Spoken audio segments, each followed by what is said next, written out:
Hey everybody, it's Tripl-L and now let's talk Black Clover episode 2. Well, this episode was largely a flashback, the flashback that comes in to solidify the relationship between Asta and Yuno. That is its main purpose, exposition and all that, and the flashback goes on for until about 17 minutes into the episode. Nothing wrong with that, like it had to happen. I wasn't expecting it to go on for so long, but that's what we got. Not a big problem because the flashback gave us some information, but we all saw the episode. Overall, it's a pretty normal flashback, just establishing the kid's life when they were younger and what ultimately was the changing point for Yuno. We got the foreshadowing in the last episode for the flashback, and going into the episode again, we also had the preview of what was going to be happening in the flashback. So, nothing really incredible just with the structure of the flashback itself. However, there were a few details within the flashback that I think are actually a lot worth talking about, because those details end up being I guess important in making distinctions in Asta's character. Now let's make the very quick observations first, the silly ones. Like, Asta's always screaming. Even when he was a child, he's always screaming. Holy man. Thank God the flashback didn't happen in the last episode. I don't think I'd be able to handle a full episode of Asta screaming. Holy. It's really funny too, because in the episode there's like a crying baby, and Asta's louder than the crying baby. Wow. That was just funny. But, other than Asta's screaming, it was an enjoyable episode. Like, again, just when he screams so much, holy, he doesn't need to do that so much.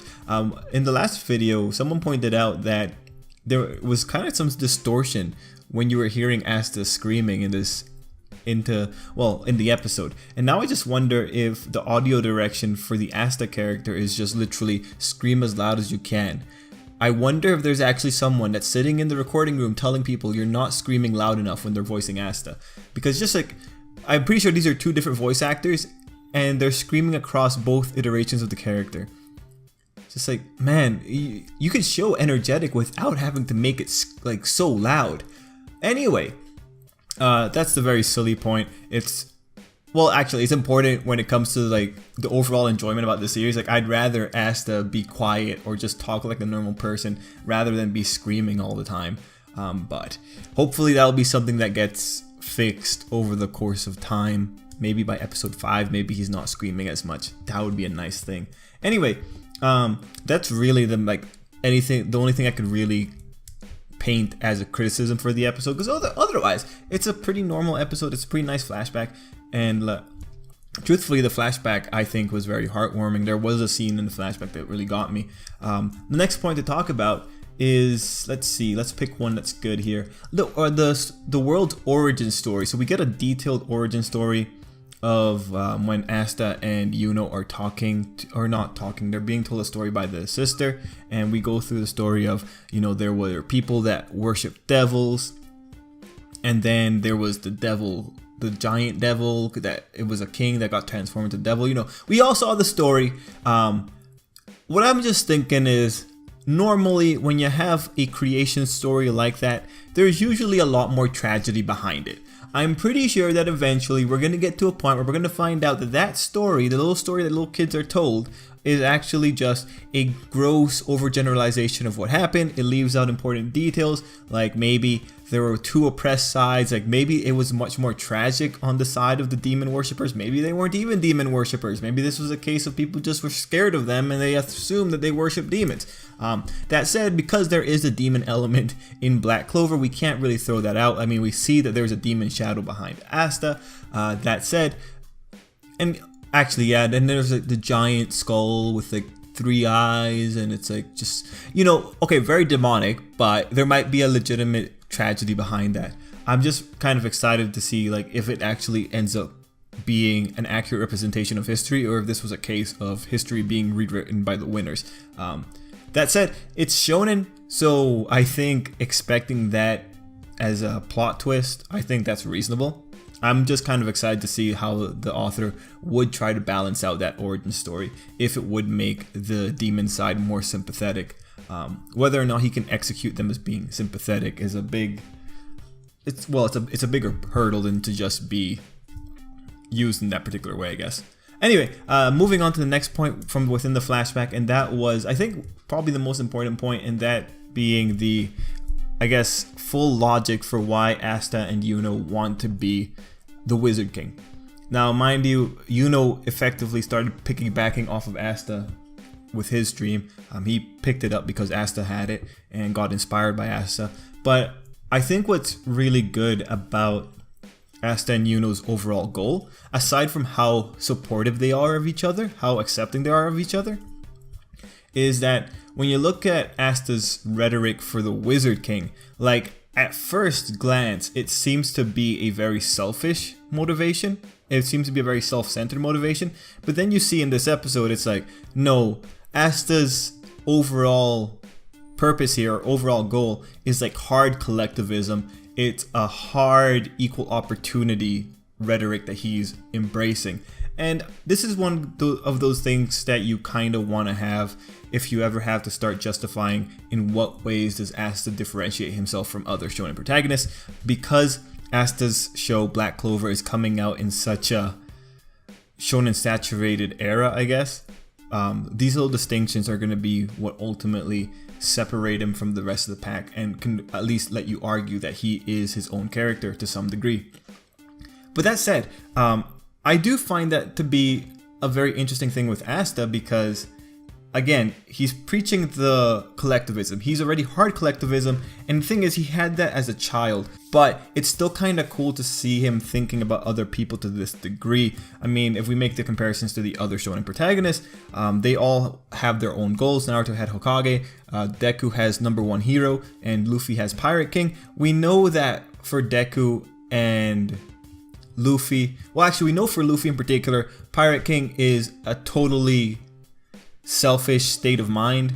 For Deku, we know that number one hero technically as part of the job description has to help people, but it's still him working to be the number one hero. And then Naruto grew into a hard collectivism for his Hokage. Interesting that Asta from the very beginning is already preaching hard collectivism and equal opportunity.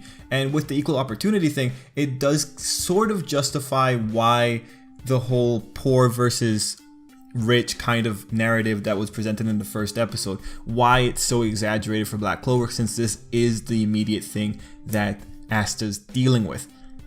What is interesting though is that it doesn't seem that Asta, when he was a child, got involved with nobility.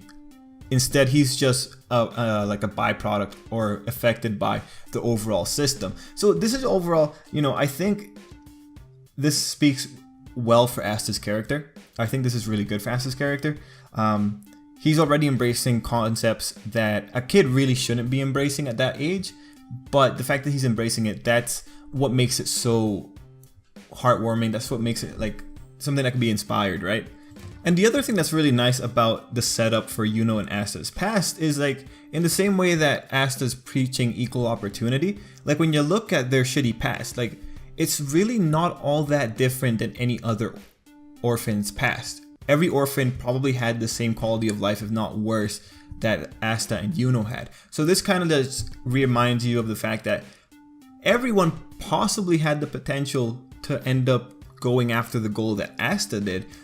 So it's just a matter of like Asta being the one to decide that he wanted to do that himself. Of course, he also threw in a bit of a motivation that, the Wizard King is cool and all, but you need to have a healthy life is a mixture of selfish impulses and the selfless impulses. You have to have the two of them together to like get you to certain places. So that's not too bad. Overall though, I like that Asta was already on the hard collectivism angle. I like that he's already thinking about the people around him. I like that he understands the disparity between poor and rich, and he sees the way it affects people. I want to see him get to this point where, like everyone has the opportunity to be someone great in life, because I think that's an overall nice message. Of course, it's going to be drowned out with Asta's yelling rhetoric, but at least he started from somewhere really noble. Now let's see, other points to talk about. I guess the most heartwarming scene, the one being when Asta shows up to defend Yuno. If there was ever a time that his screaming worked, it was during that. Because when you hear him screaming coming behind Yuno, it's like, yes, he's here. He can do something about it. and he starts tackling the drunk adult and tries to take back the pendant. Again, his screams are the most useful when they can annoy an adult to dropping a very important pendant. I really like that scene though, because at that point, you know, Asta's not facing off against a monster. He's not facing off against someone that's killing him. He's just facing off against really another victim of the situation. And so it makes a much more... It hits harder, I think, because this is a situation of just a kid being bullied and then the other one showing up to help him. So I really appreciated that sequence. What I was also very interested in was that they chose a drunk adult. You know, picking someone that was drunk and like showing us what happened to that guy right before, it kind of painted the picture that this was just a normal problem. You have a guy who just needs some money because he wants to go and engage in whatever habit he has. He sees a kid with a pendant, figures, I can just steal that. And then you have the drunkenness being there. That could like mess with someone's inhibitions. Then you have the whole situation playing out. And ultimately, I think because he's also drunk, things like wanting to leave the pendant behind, it's more likely to happen. So with that, I appreciated the way that the author made that particular situation, because if this was just a straight up bandit or thief, there would take away some of the sympathy that you could have for the situation in general. Like, this ends up being a much more relatable situation because of how normal the cause of the situation was. This is just simply an adult. He's down on his luck. He's had probably his own struggles. He has bad habits, and then he just makes a choice to go get a pendant so he can exchange it for cash. You know, I like the way it portrayed it. It makes it more down to earth. I think this works way better than if a thief had just randomly popped up or was a bandit and was picking on Yuno, because then that would have just been a much more extreme situation. So I appreciate that aspect of it. Overall, you know, subtle things in the episode I think worked out really well. And then we finish it off. We get the combat scene. Nothing really super impressive besides Asta beating someone, Asta moving in extremely high speeds, and then Yuno and Asta reaffirming their promise to each other, and Yuno justifying his actions with he doesn't want to be too friendly with his rival. What a prick. But yeah, Black Clover episode 2, I really enjoyed it. Oh, and in this episode we got to see the opening. I like the opening. Like I said the last episode, but I really like the color palette, and in the opening it looks real nice in the opening.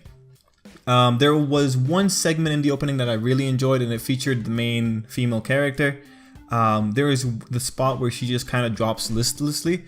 It kind of looks like she's a doll in that scene. I really like that scene. It's kind of unsettling. I like the tears right around it, but that scene also transitions in a really weird way to her conflict that we see in the opening. So I don't know if they wanted to make it seem disjointed, but I like the first scene in that spot. Also, there were breast jiggles right in that second pickup, and at that point I was just thinking, okay, we didn't need to see that. Like, come on, man. But you know, overall, it was a pretty nice opening, and the ending was also in a slightly different art style. I appreciated that. I think it was just less shading. Overall, episode 2 of Black Clover. This is it. With these 2 episodes, we have cleared the first chapter of the manga. And now we can look forward to whatever is going to come next. We've got the glimpse of the new characters that are coming pretty soon, and I'm pretty excited. But yeah, guys, let me know what you thought down below. Did you like the flashback? Did you like the way Asta run in to go and save his friend? Like I said, I think that was like the best moment. I don't know. It hit me in the heart. But yeah, guys, let me know down below. And until next time, I hope you have an absolutely great day.